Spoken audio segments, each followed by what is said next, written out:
Muito obrigado, Sr. Presidente. Cumprimento as senhoras e os senhores deputados, o Sr. Professor João Leão e a equipe que o acompanha, e começo por agradecer a sua exposição referente ao relatório em apreciação do Tribunal de Contas Europeu referente ao exercício 2023, o qual a sua apresentação foi bastante pormenorizada e forneceu um conjunto de dados que irei utilizar na minha intervenção. Eu começo naturalmente por enfatizar a opinião adversa sobre as despesas do Orçamento da União Europeia em 2023 e problemas identificados que são generalizados e que crescentemente ultrapassam os limites materialmente aceitáveis. Isto é um facto e, portanto, julgo que é da maior relevância. Evidentemente que, constatada essa circunstância, somos impelidos a exigir medidas para ferramentas e instrumentos de maior robustez e controle, quer por parte dos Estados-membros da União naquilo que é a produção de informação fidedigna que é enviada, quer nas próprias medidas para mitigar os níveis de erro do lado da despesa, em particular, como o Sr. Professor teve a oportunidade de mencionar, naquilo que é a política de coesão e naquilo que são vetores já conhecidos nossos, como a contratação pública e ajudas de Estado, de algum modo, que fogem ao controle. E, na verdade, há um aumento de erro crescente, passou de 3% em 2021 para 4,2% em 2022 e atingiu 5,6% em 2023, em que a política de coesão contribui determinantemente para este erro ter subido, uma vez que teve um aumento de 6,4% para 9,3% em 2023. Ora, este aumento contínuo desta taxa de erro do lado das despesas, o que é que lhe considera, o que é que se lhe oferece dizer sobre a posição dos Estados para diminuir esta taxa de erro? Que medidas e quais são fundamentalmente as causas que identifica para que em 2022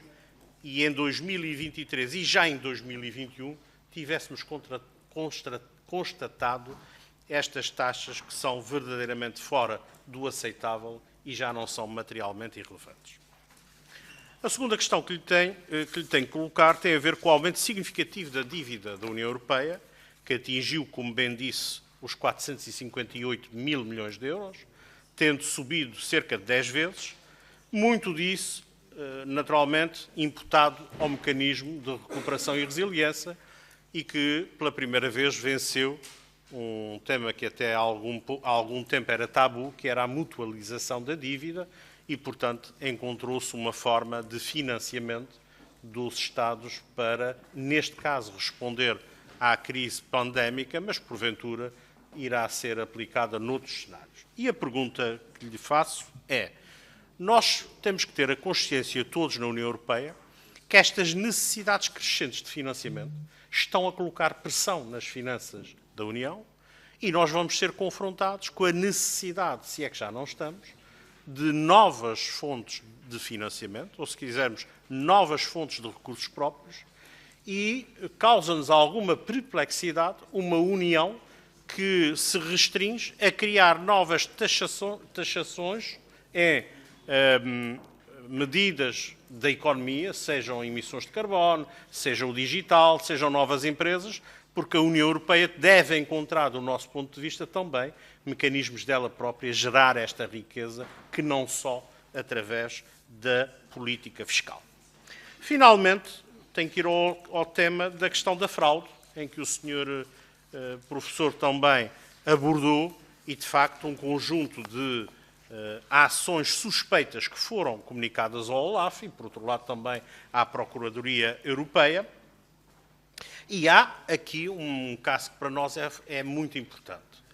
Grande parte da identificação e da capacidade de identificação dessas situações de fraude parte da informação que os Estados-membros têm a capacidade de fazer chegar, nomeadamente ao Tribunal de Contas Europeu.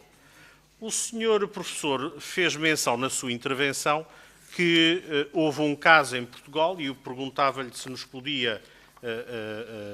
esclarecer em que ano é que este erro materialmente relevante e com eventual imputação de responsabilidades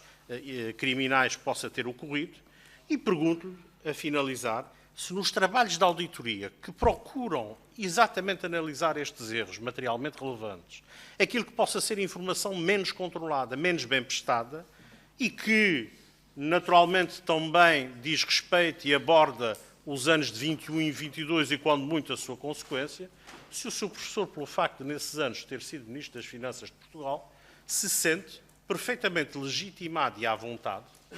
do ponto de vista da sua apreciação, enquanto agora função de juiz português no Tribunal de Contas Europeu. E, portanto, esta é uma pergunta que, se calhar, e obviamente daqui a alguns anos não terá legitimidade de fazê-lo, porque nessa altura já não apreciará provavelmente nada da sua gestão enquanto Ministro das Finanças, mas neste caso está aqui em cima da mesa, é perfeitamente o âmbito temporal em que foi Ministro das Finanças e pergunto se se sente à vontade e do ponto de vista da legitimação da atuação perfeitamente legitimado. Muito obrigado.